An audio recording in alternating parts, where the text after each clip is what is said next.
The story opens with a young man entering a mysterious shop, feeling depressed and suicidal. He asks the mage in the shop to take away his pain, but she refuses, saying her spells are prohibited. She recommends seeing a therapist or just drinking tequila. The young man insists he doesn't want to become an alcoholic or go back to how he was before.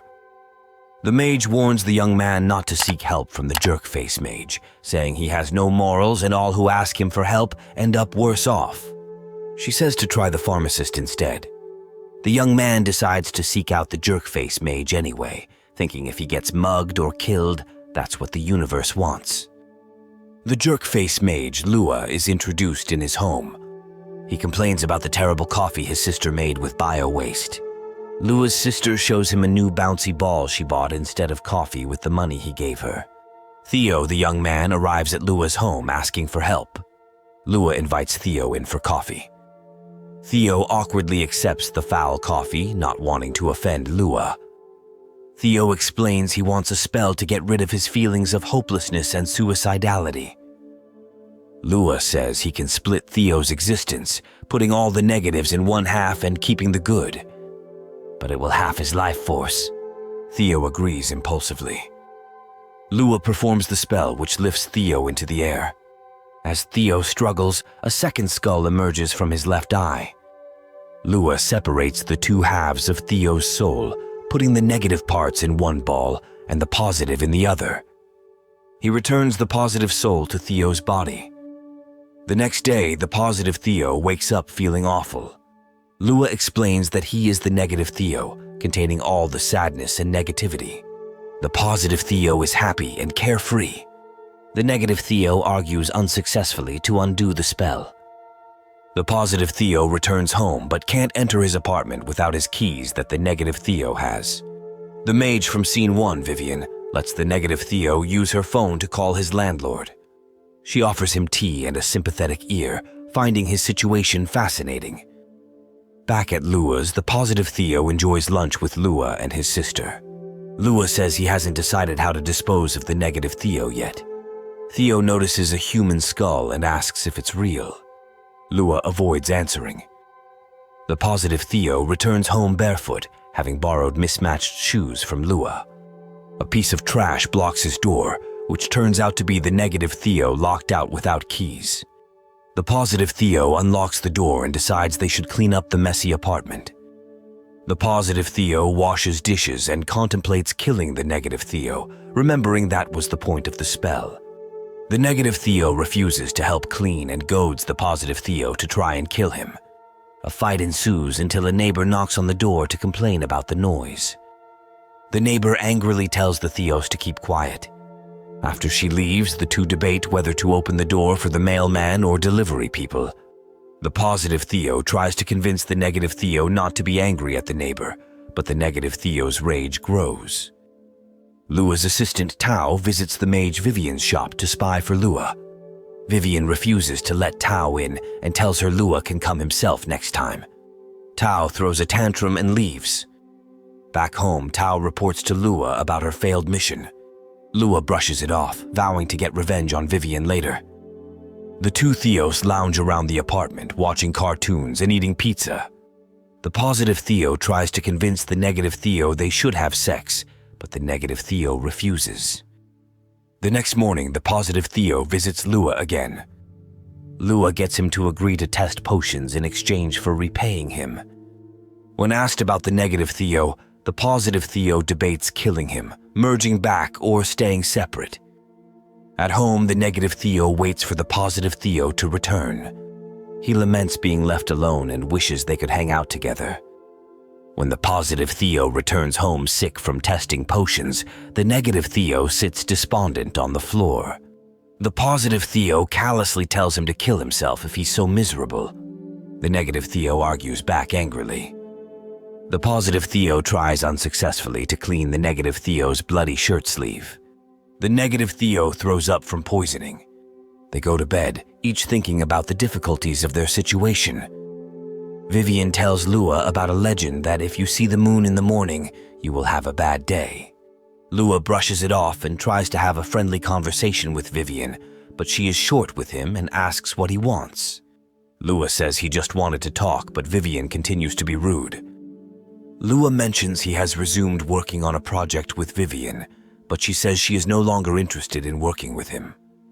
They argue back and forth about their past project and a girl named LeyLey.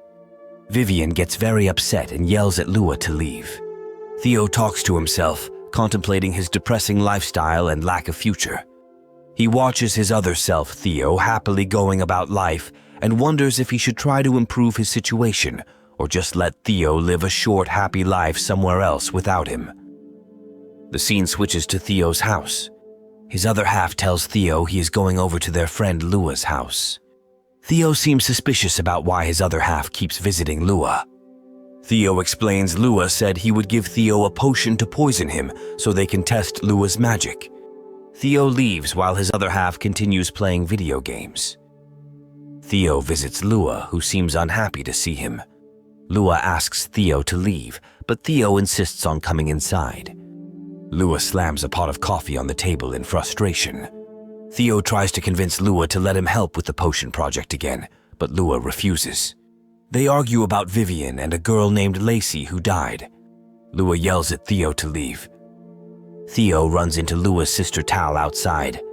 She notices Theo seems upset and offers to help, but he declines.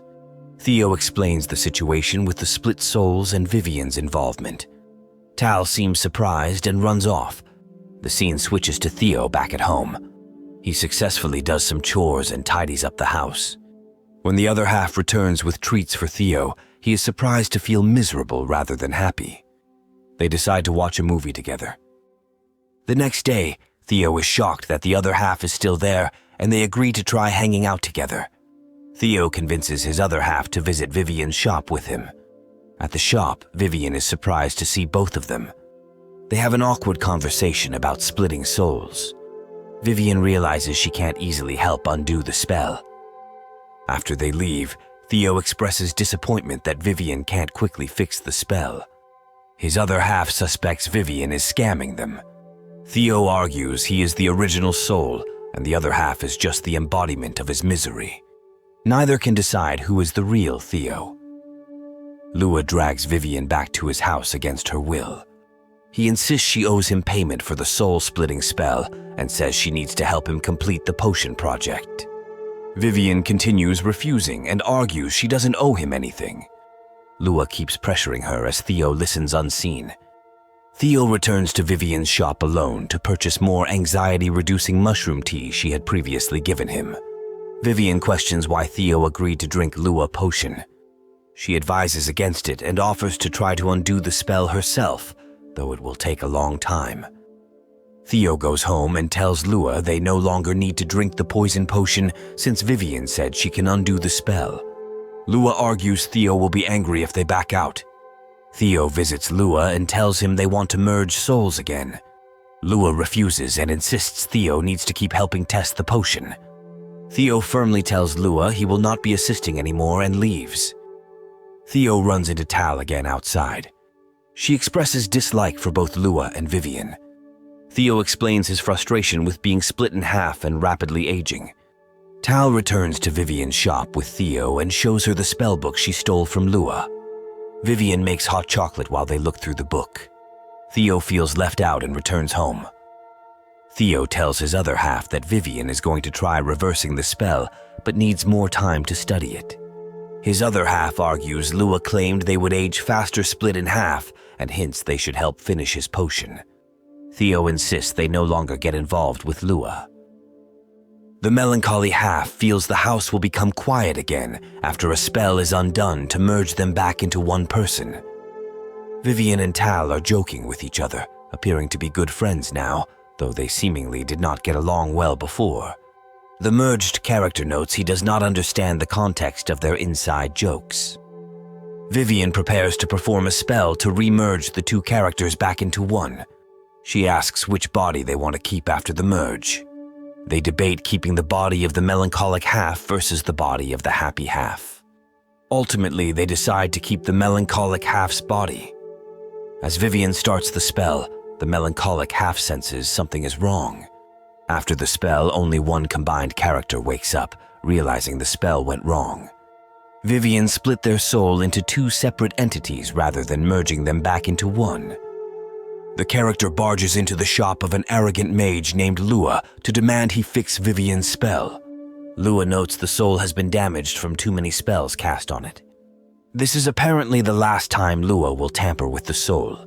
The character accepts a job working at Vivien's shop to keep an eye on things following the mishap. Overall, he feels hopeful about the future despite his troubled past. On days he feels lonely, he talks to himself like a crazy person. But working gives him purpose.